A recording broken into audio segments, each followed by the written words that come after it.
నమస్తే welcome to Raj news. కేంద్రం ప్రవేశపెట్టిన వ్యవస్థ బిల్లులకు వ్యతిరేకంగా చేపట్టిన ఆందోళనలో భాగంగా రాహుల్ గాంధీ మీడియాతో మాట్లాడుతున్నారు. ఆ లైవ్ చూద్దాం. जो आक्रमण करते हैं युवाओं के भविष्य पे आक्रमण जो करते हैं, उधर तो डोमिनेंस नहीं है ना, उधर मैं काम करता हूं. अब कहीं ना कहीं हिंदुस्तान के युवा को दिखेगा कि भाई यहां पे नरेंद्र मोदी जी टनल में वेविंग कर रहे हैं, मगर मुझे खाने को नहीं. किस बात की वेविंग कर रहे हैं वो टनल में, जब मुझे खाने को नहीं है, मेरे पास रोजगार नहीं है, मुझे भविष्य नहीं दिख रहा. तो कभी ना कभी रियलिटी, सच्चाई तो बाहर आती है ना. मैं पेशेंट आदमी हूं, रुक जाऊंगा थोड़ी देर. शुक्रिया. Can we have Gurpreet Singh ji from Ajit? Sir मैं माइक देता हूं आपको.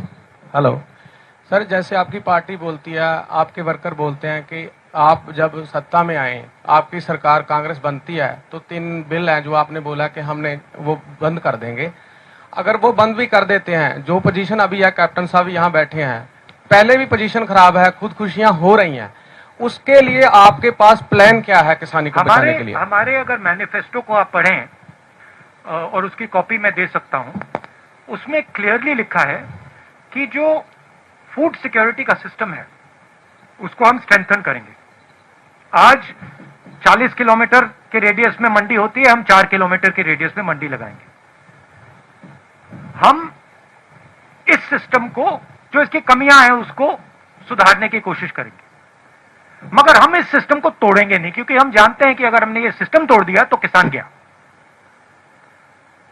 अब सिंपलिस्टिक बात है, नरेंद्र मोदी जी को शायद समझ ही नहीं है, पता नहीं.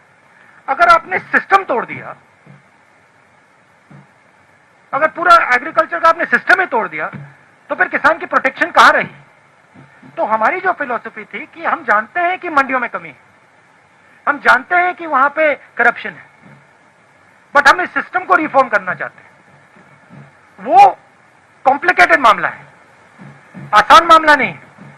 नरेंद्र मोदी जी जो सच्चा चैलेंज है उसको एक्सेप्ट नहीं करना चाहते. नरेंद्र मोदी कहते भैया इसको तो मैं उड़ा देता हूं. अब black money is a difficult challenge. Narendra Modi उस चैलेंज को एक्सेप्ट नहीं करना चाहते, कहते मैंने नोटबंदी कर दी, खत्म हो गया, क्या लगा. तो बहाना है. अमरिंदर सिंह जी अभी बैठे हैं, अभी हमने मीटिंग की अंदर. देश, पंजाब के युवाओं को रोजगार दिलवा रहे हैं. सिंपल मामला नहीं है, कैची फ्रेजेस से रिजॉल्व नहीं होता. काफी कॉम्प्लिकेटेड बात अंदर चल रही है. ऐसे करेंगे, ऐसे करेंगे, ये करना है, वो करना है. तो हिंदुस्तान को ये रियलिटी एक्सेप्ट करनी पड़ेगी, सच्चाई एक्सेप्ट करनी पड़ेगी. Mohammed from NDTV and then Rohit from Bhaskar.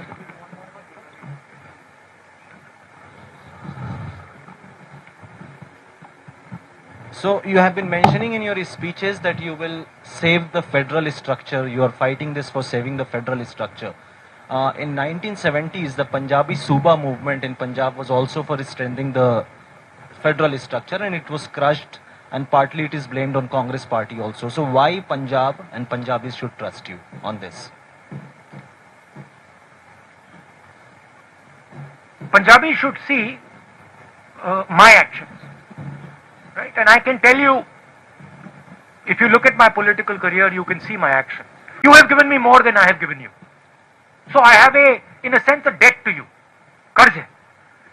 So in my mind, I believe that the people of this state, they have a particular spirit.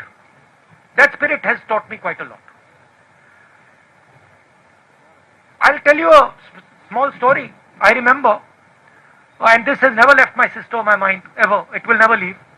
I remember when in 1977, my grandmother lost the election. There was no one in our house. Nobody. But there were Sikhs in my house. She was protected by Sikhs in 1970. I'll never forget them. Right? So I have, in my mind, it's a strange thing, but there is a debt that I feel I owe the people of Punjab. It's strange. In a similar way, I feel I owe a debt to the people of Tamil Nadu. I don't know why, but I have that feeling inside. So that's the first thing. Second thing is, look at my actions. land acquisition bill. I fought, I got beaten up, I got abused. Nyamgiri, I fought, I got beaten up, I got abused. Manrega, abused. Right? Farm bill, I'm standing in front of the farm bill. I'm standing with the people of Punjab and saying, look, I've come here, I'm standing with you. I understand this is a risk for your future. So you look at my actions, you will see that I am a person who instinctively, I feel, when I see some injustice being done, I feel for that person, instinctively. If you see one strong man beating a weak man, automatically I am on the side of the weak man. This may be a failing. In fact, this is why I get beaten up so much in politics. It might be a failing. Every time I'm also thinking to myself, yeah, why? But I have that inside me. If I feel that injustice is being done to Punjab, I'll be standing on Punjab side, no matter what. If I feel injustice is being done to the Dalit girl in UP, I'll go there. I'll get 2-3 lathis, no problem. That's my nature. That's what I've been taught. I don't know any other way. And frankly, I can see right now that my political path would have been much easier if I didn't have this. अगर ये मेरे अंदर नहीं होता, but वो है, अब मैं उसको कैसे निकालूं? That's why people of Punjab should trust me. Thank you, sir. Rohit from Bhaskar.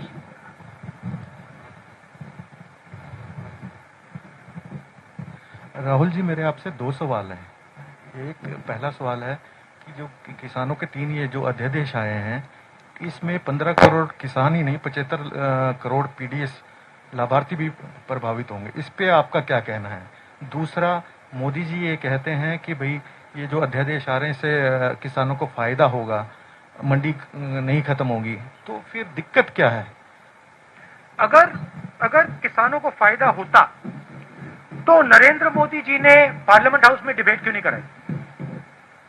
उधर वो भी बोलते, हम भी बोलते। अगर फायदा होता तो कोरोना के समय जब वो जानते हैं कि किसान बाहर नहीं आ पाएगा, हम हरियाणा जा रहे हैं, आज सरकार कह रही है कोरोना का समय, जब वो जानते हैं कि किसान रेजिस्ट नहीं कर पाएगा, तो उन्होंने ये बिल क्यों पास किया?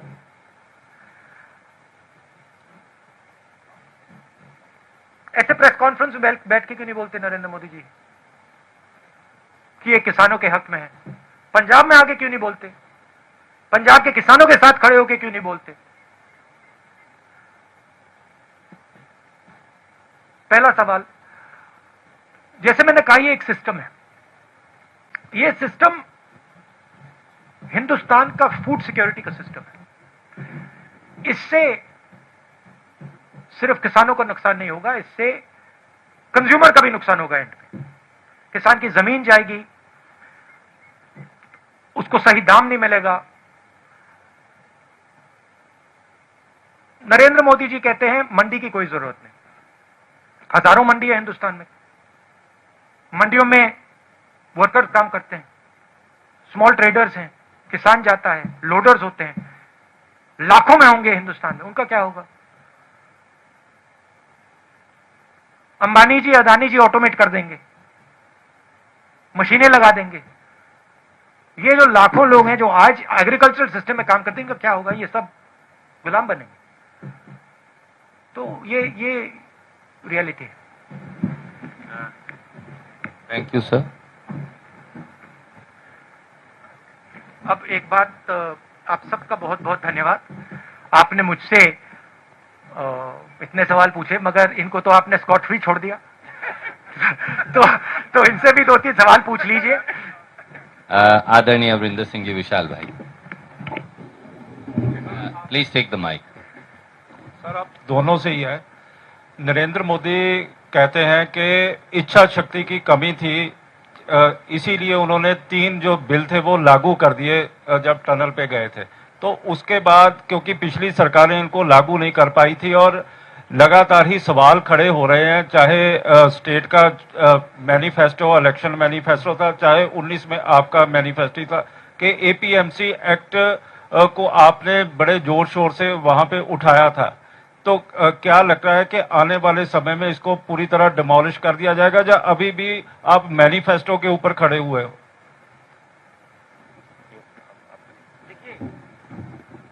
हमारे मैनिफेस्टो में क्लियर था कि हम एग्रीकल्चरल सिस्टम को डेवलप करेंगे।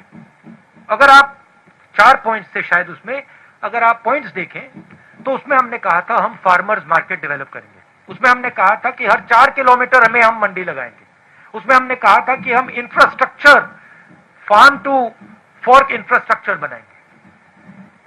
हमने ये कहीं नहीं कहा था कि हम पूरे के पूरे फूड सिक्योरिटी सिस्टम को नष्ट कर देंगे। नरेंद्र मोदी जी ने इन 3 कानून के साथ पूरे के पूरे फूड सिक्योरिटी सिस्टम को नष्ट कर दिया है।